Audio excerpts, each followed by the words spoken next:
Hello and welcome to this video.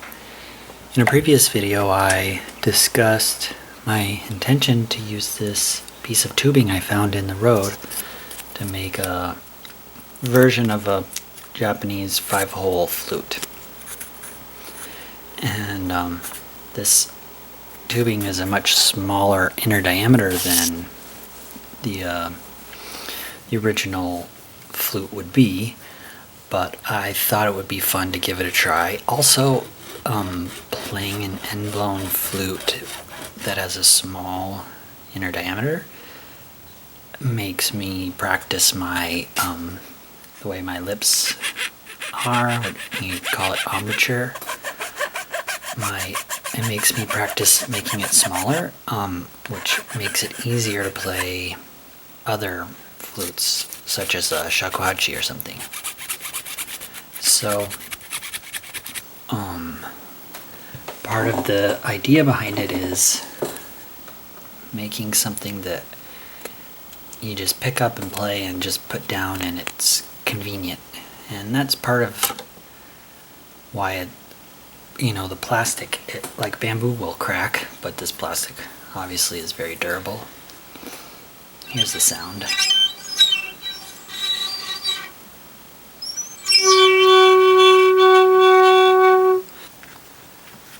I like to play it before the holes are in.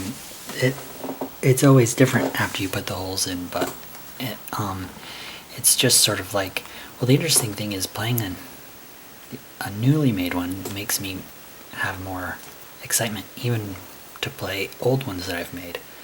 And I think that's partly why I like making so many different types of flutes out of different materials and stuff.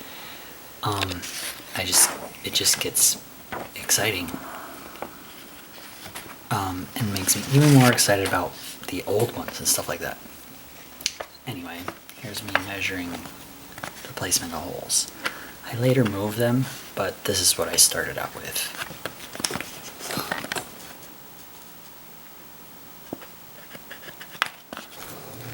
So I cut the red one long because my initial plan was to, well, actually, since the bore is thinner, it usually means the pitch is going to be higher for the same length.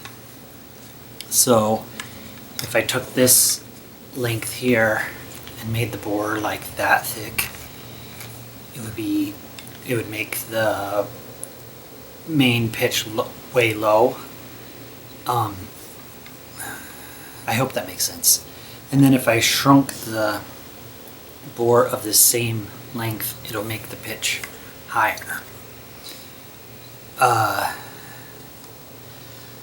So I cut this long, thinking that I would try to make it match this pitch. But as I've been having this around, I'm just playing on it, I kind of like that it's a lower pitch because it ends up being quite a bit lower than this one. I don't know if where I marked the finger holes, if that's going to be right. This tape represents how long this one is. But I'm just going to put holes in, and if I don't like them, then I'll fill them up. The hole placement didn't feel right, so I ended up spacing them out slightly, making the bottom hole lower and the top hole higher, and then dividing that evenly to make 5 holes. And I like the way it turned out. The plastic is kind of interesting to work with, and it's not too difficult. At the end when I play it, I also compare it to a bamboo, larger bore, like a normal itoyogiri that I made, just as kind of a fun reference. And it's interesting to hear the tone difference. So I hope you enjoyed. Thanks for watching, and please consider checking out some of my other videos. Bye!